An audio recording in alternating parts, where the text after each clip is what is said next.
Hello everyone, আসসালামু আলাইকুম। সবাই কেমন আছেন? আপনাদের সকলে তো আলহামদুলিল্লাহ আমি অনেকটা ভালো আছি।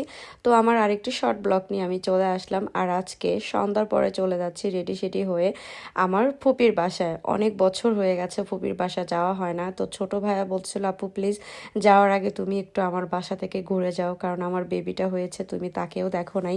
আসলে সন্ধ্যায় যাওয়ার কারণ হইতেছে গিয়ে আমার বাসার পাশে একটা গায়ে হলুদ হচ্ছিল আমার ঘরের সাথেই।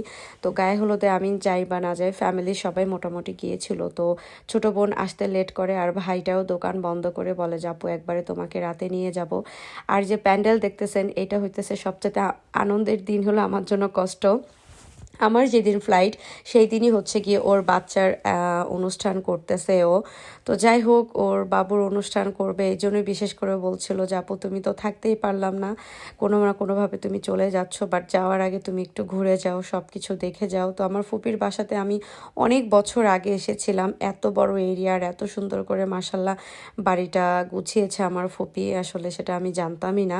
আজকে না আসলে আমি দেখতেই পেতাম না। তো গত 3টা মাস ধরে আমি বাড়িতে, বাট কোনো না কোনোভাবে অ্যাকচুয়ালি আমার কোথাওই যাওয়া হয় নাই, মানে প্রয়োজন ব্যতীত। জাস্ট সামটাইম এই রাজশাহী নাটোর একটু বোনদেরকে নিয়ে গিয়েছি। তো আমার ফুপিরা পর্দা করার জন্য এখানে কিন্তু ফুপি এবং আমার ফুপির সব মোটামুটি 2-3টা মেয়েও ছিল, আমার আপুরাও ছিল। সবার সাথে একটু দেখা করে আড্ডা সাড্ডা দিয়ে রাতে হালকা কিছু খেয়ে বাসায় চলে আসলাম এবং এসেই ঘুমিয়ে যাই। আর সকালে ঘুম থেকে ওঠার পরে বরযাত্রী চলে যেতেছে বউ আনতে, অর্থাৎ ওই যে গায়ে হলুদ বলেছিলাম, পাশেটায় আমাদের বাড়ি মিম্মিতু ভিলা, আর তার পাশেটায় তনুদের বাড়ি। এটা হইতেছে তনু, ওর বাচ্চা কোলে নিয়ে আছে। আর ওরাই 3 ভাই বোন। মেজোটা হইতেছে জাহিদ, বড়টা জুয়েল ভাইয়া। তো জুয়েলের পরে জাহিদের বিয়ের অনুষ্ঠান আজকে। তো 3 ভাই বোন ফটো সেশন করতেছে, ওদের ছবি টবি তোলা। আসলে অ্যাকচুয়ালি আমি ছিলাম না, আমাকে মনে হয় এক নজর দেখা যাবে। এই তো আমি দাঁড়িয়ে আছি, আমি জাস্ট ওখানে এসে একটু করে দাঁড়াই।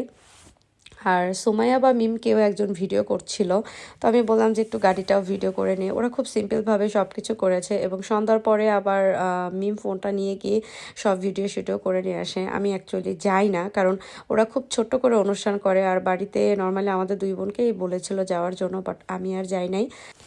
আমি আগে থেকে একটু এরকম, আসলে আমার বাড়ির আশেপাশে কোনো অনুষ্ঠানেই আমার অ্যাকচুয়ালি কখনোই যাওয়া হয় নাই, এরকমই। তো আর বাহির থেকে যাওয়ার পরে তো আর প্রশ্নই আসে না, ওইভাবে আসলে আনকমফোর্ট ফিল করি আমি সবসময় একটু। তো যাই হোক, কোনো সমস্যা না, আন্টি এসে বলে গিয়েছিল যে পরে আমি যে আমার ছোটো ভাইয়ের বউটাকে দেখে আসলাম। আর রাতে হচ্ছে গিয়ে মিম গিয়ে ভিডিও শুটিও করে নিয়ে আসে। আর তনু জাহিদ ওরা অনেকটাই আমার আদরের ছোট ভাই বোন ছিল। তনু আর মিম তো একসাথে বেড়ে উঠেছে। তো যাই হোক, আজকের মতো আমাদের নতুন বউটাকে দেখেই শেষ করে দেন।